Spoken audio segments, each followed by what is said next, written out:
जय माता दी, जय श्री महाकाल। नवरात्रि के लिए यह वीडियो विशेष बना रहा हूँ, कृपया ध्यान से सुने। यह आपकी कुल देवी संबंधित वीडियो है। नवरात्रि में काफ़ी लोगों का मेरे पास फ़ोन आया, प्रश्न पूछे गए कि गुरुजी नवरात्रि में कुल देवी की पूजन कैसे करें और क्या माने, क्योंकि आजकल नई पीढ़ी है, लोग पूजा पाठ में थोड़ा कम ध्यान देते हैं। परंतु कुल देवी की पूजा ऐसी पूजा है जिसे हर इंसान को करना अनिवार्य है। जहाँ तक हो सके पूरा परिवार इकट्ठा होकर अगर कर रहे हैं तो उस घर का बुरा कभी नहीं हो सकता। परंतु शर्त यह है कि पूरा परिवार एक मन होकर पूजन करे, तो ही पूजा में लाभ होगा। क्योंकि आम तौर की बात बताता हूँ मैं कि अपने माता पिता अगर हैं, हम अपन उनकी 4 औलादें हैं, वो चारों औलाद घर में झगड़ा करेंगे या सही मन से नहीं रहेंगे, किच किच करेंगे, एक दूसरे को नहीं देखेंगे, तो उनका दिल दुखेगा। कैसी औलाद मैंने पैदा कर दी। उसमें से जो औलाद गलत होगी उसको वो 2 बात सुनाएंगे, चिल्लाएंगे। ऐसा ही कुल देवी में है। परिवार मिलकर पूजा कर रहा है तो उस रोज विशेष तौर पर ध्यान रखें कि घर में लड़ाई या किच किच नहीं होनी चाहिए, सबके मुख पर प्रसन्नता होनी चाहिए, तो ही कुल देवी की पूजा मान्य होती है, अन्यथा नहीं। कहीं दूर रह रहे हैं, परिवार पास नहीं है, तो इंसान अकेला कर सकता है पूजा, उसमें कुछ नहीं है। मगर जा सकते हैं या परिवार में इकट्ठे हो सकते हैं, तो पहला नियम यह है कि कुल की पूजा कुल में मिलकर ही करें, तो ही आपको लाभ देता है। अगर आपके कुल में आपके जाने से या आपको किसी के बुलाने से कोई खुश नहीं होता हो या उसे परेशानी हो, ऐसी जगह जाकर कुल देवी की पूजा नहीं होती। अगर ऐसा है तो आप अपनी कुल देवी पूजा अपने घर पर कर सकते हैं। परंतु शर्त यह है कि एक कदम आपको पहले वहाँ बढ़ाना पड़ेगा, देखना पड़ेगा आपकी इज्जत कैसी है, उसके बाद ही आप अपनी कुल पूजा अकेले कर सकते हैं, अन्यथा नहीं। कुल देवी की पूजा पहली शर्त यह है कि आपके दादा परदादा जो उपाय चला के गए हैं, आपको वही चीज फॉलो करनी है। शास्त्र की तरफ झुकाव नहीं देना है। जो आपके पारिवारिक चीज जो थी कुल पूजा में वही चलती है, उसी हिसाब से आपको पूजन करना है। किसी शास्त्री पंडित या किसी शास्त्र को बीच में लाने की जरूरत नहीं है। अगर ला रहे हो तो आपको दोष लगेगा, क्योंकि कुल पूजा पुराने ज़माने में लोग अपने अपने हिसाब से, अपनी व्यवस्था के हिसाब से, अपनी स्थिति के हिसाब से करते थे। सबसे ज़्यादा विशेष कुल देवी की पूजा गुप्त होती है।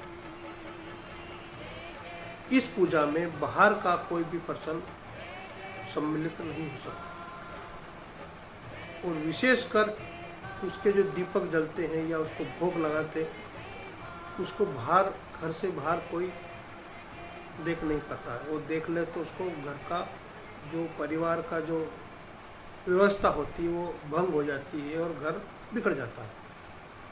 ऐसा नियम है। आज आपके पास अनंत पूंजी है, बहुत पैसा है, सारी सुविधा है, सारे सुख है, सारे सुख होते हुए भी आप पूजन में कोई बदलाव नहीं कर सकते। विशेष है क्योंकि कुल देवी की पूजा पहले भी कहा है मैंने और फिर कह रहा हूँ कि अपने पूर्वजों के रिवाज से ही होती है, उसमें बदलाव न करें, ना किसी की राय लें। विशेष है अगर आपने ऐसा करा तो फिर नुकसान उठाने के लिए आप तैयार हो जाओ। सबसे पहली बात, जय श्री राम। किसी भी अपने बुजुर्ग से पूछें, परिवार जहाँ हो वहाँ जाकर तलाश निकालें, और अगर ऐसा कुछ नहीं है, कोई बताने वाला नहीं है, आपको पता नहीं है, क्या करना चाहिए?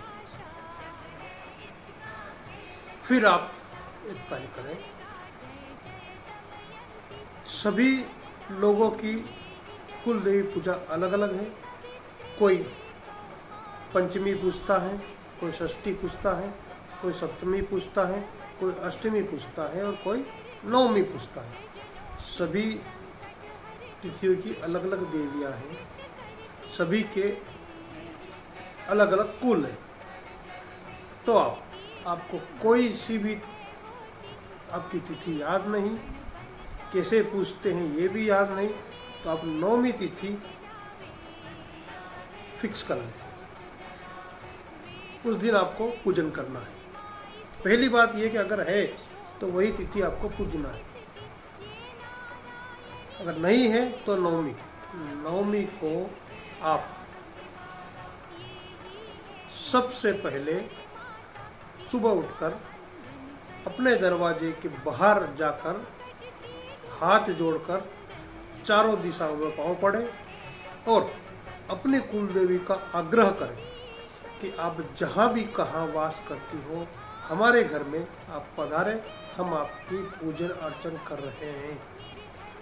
हमें पता नहीं कि आप कौन हो, कौन देवी हो या कौन सी हमारे कुल की तिथि है, तो आप पधारें, वहाँ से उनको न्योता देकर घर में आ जाए, घर में एक स्थान पर आकर बैठ जाए भगवान जी के पास में, वहाँ पर उनको स्थान दे दें। उसके बाद में आप या तो 9 दीपक करें या 2 दीपक करें। ये करके आप कुछ पकवान बनाएं, खीर, पूरी, हलवा, ये पकवान बनाएं और अपने दीवार के ऊपर त्रिशूल बना लें और 9 बिंदियां उसके नीचे लगा दें। अगर नवमी तिथि पूज रहे हैं तो, और उन त्रिशूल और उन बिंदिया को अपनी कुल देवी मानकर आप पूजन करें। शादी पूजन करनी है आपको। फिर शादी पूजन करने के बाद में थोड़ी सी धूप देना है, गुड़ और देसी घी की धूप देकर भोग लगाकर आप बाद में कन्या भोजन करवा सकते हैं। यह विधि है, परंतु फिर भी आपको वह पूजा गुप्त रखना है। अभी से आपने चालू करी है तो आज से गुप्त, और पूर्वजों की याद है तो वो भी गुप्त। इसमें कोई भी अदर कुल का इंसान नहीं देख सकता है।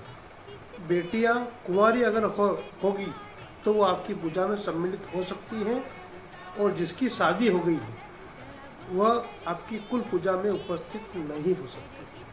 अगर ऐसा है तो उन्हें अलग कमरे में बिठाएं। बाकी जब तक लड़की कुंवारी होती है इसी कुल की होती है, तो क्या ऐसे माता जी की पूजन करें। श्री महाकाल।